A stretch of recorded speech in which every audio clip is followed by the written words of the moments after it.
ang proseso. Lahat ng kanilang proseso, tingnan natin kung paano ang gagawin natin. Oh. Dito, ang tawag nito? Anong tawag? Fiber. Coco fiber. Coco fiber. Coco fiber.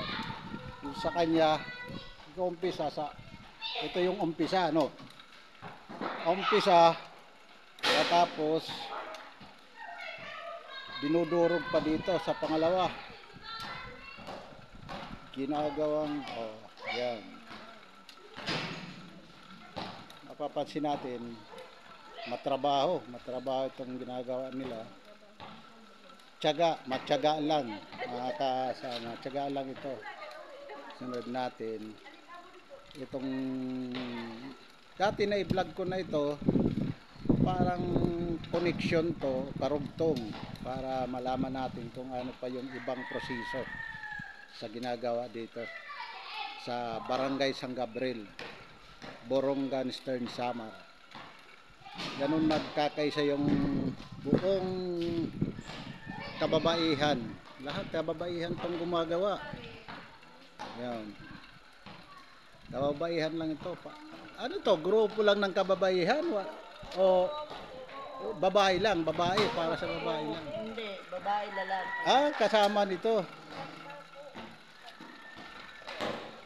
Mga kalugar, ito yung finished product nila, yung ginagawang lobid. Yan, ang finished product. Hindi pa ito yung finished product, parang ginawa itong proseso ng lobid. Ginagawang lobid, tapos ito na. At tapos ang susunod, ang pinaka finished product talaga ito. Ito na. Nandito na tayo. Depende pala ito. Depende pala sa design. Itong tawag nito, floor mat, ano? Tama ba ako? Floor mat. Ano tawag nito? Coconut Doormat. Doormat. Yan sa'yo, ano yan? Pugaran. Ayos very good. Basket. Basket. Ito naman sa kanya, basket. Oo. Maloko itong pinsan ko eh. Porket pinsan ko eh. Sabi ba naman niya eh, pugaran.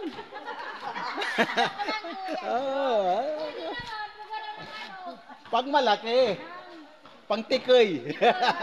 Okay. Ganyan lang kasaya rito pag gumagawa. Hindi yung siniseryoso, kasi kung siseryosohin natin to, parang nakakainip para sa akin eh. Pero sa kanila, ano ito, nandito yung tiyaga, yung pagtsatsaga para may makatulong sa pamilya. Di ba? Napakaganda nito, oh. Dito ako bilib sa ganito. Titingnan natin, magandang finished product. Pwede natin i-contest yan sa export. Dito? May mga bag kami doon. Ay. Hayaan natin. Susunodin natin. Pagkatapos nito, dito lang tayo muna sa umpisa. Tingnan yan Gaano ba ka-proseso yan? Gaano ba katagal na proseso yan?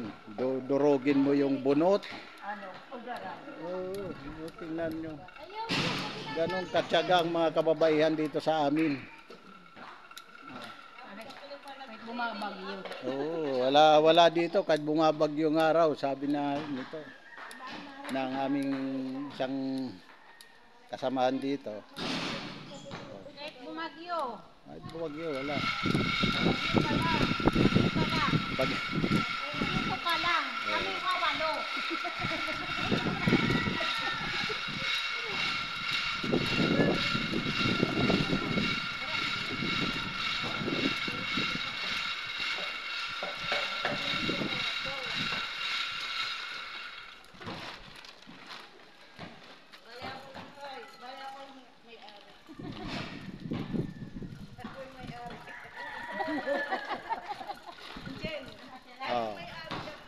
Yan ang umpisa, bago umpisa ng paglulubid, nasa sako.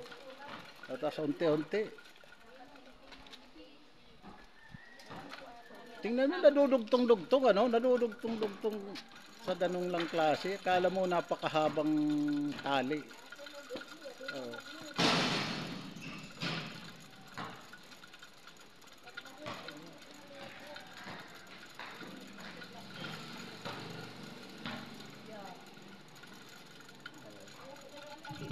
Yun, ganun din dito.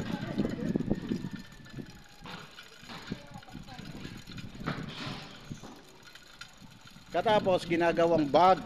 Yan ang bag.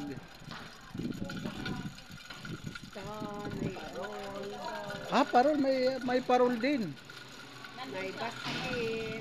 Saan? Sa akin, manawag yung mga kaiba ang kulay. Hmm.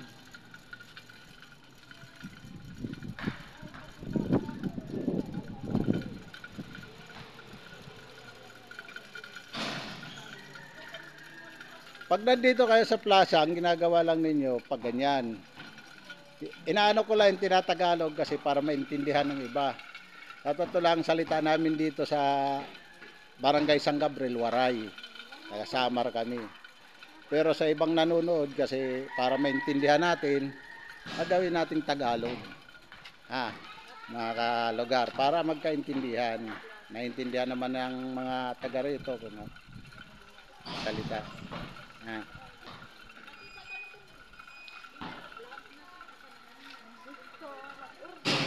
Ha. Mayroon na ako isang vlog sa kanila, pumalo ako ng 500 views. Etong ano ko, nakaka 1 week pa lang ako. Pero mayroon na akong views na 1,000 mahigit. Ah,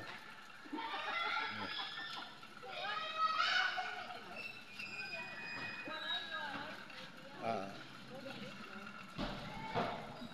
Pero sa totoo lang, dito muna ako lumaki yung views ko sa inyo nung isang, yung may ano dito, yung mayroong medical mission. Kayo yan, di ba? Oo, yung may medical mission na parang inano ko lang dito. Pero salamat sa inyo na dahil doon sa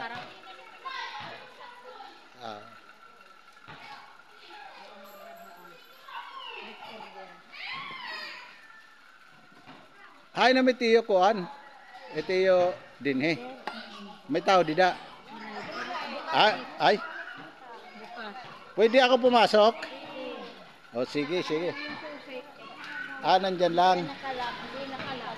Okay mga kalugar, pupuntahan natin yung kanilang finished product dito sa pinaka bodega nila or showroom, pinaka showroom nila para makita natin kung ano yung mga produktong tapos nila. Para yung mga natin, may promote natin itong ginagawa dito sa barangay namin. O kaya gayahin ng ibang lugar kung paano pinoproseso, lalong-lalo na dito sa Samar kasi ito yung pinaka number 1 produkto natin, yung coconut. Kaya maganda ito, maganda. Maraming nagagawang produkto dito. Punta natin yung kanilang showroom or bodega. Sige. Dali lang ha. Mga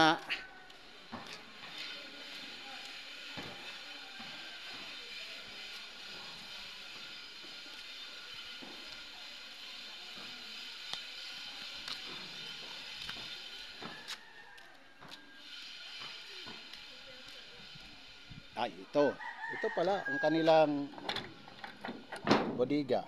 Oh, bodega, dami nga. Bodega nga. Oh. Sos, ang dami dito. Dito lahat nakasako.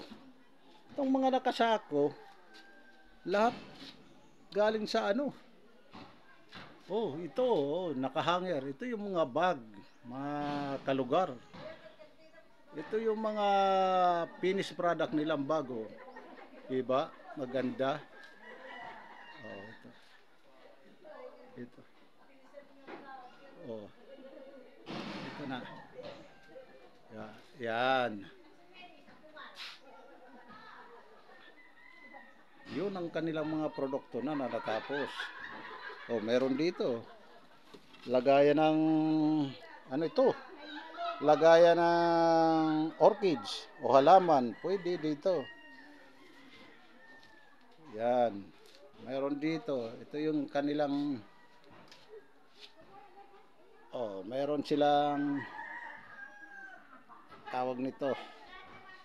Lagayan din siguro ng halaman. Ito may kulay yung bag. Yon. Ito yung bag.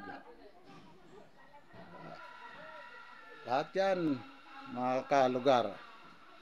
Andyan lahat.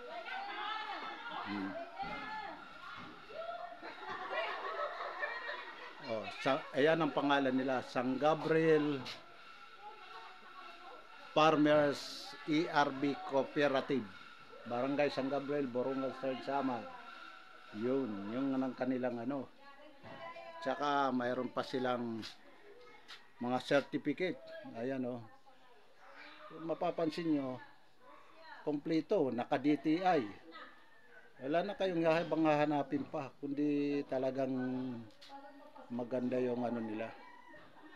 Talagang ibig sabihin ko, legit. Legit ito. Na pinangungunahan ng DTI. Ayan. Yun lang mga kalugar. Sa susunod na uli na vlog para dito sa kanila, makita natin, ma-interview natin yung mga dapat ano yun. Pinakikita ko lang kung anong produkto ang ginagawa nila, nagagawa nila doon sa ng coconut, ng bunot. Ayan, mga nasa sako ginagawang. Sige, hanggang dito na lang muna mga kalugar. Salamat, salamat, salamat. Tulungan natin ang gawang Pilipino. Salamat po.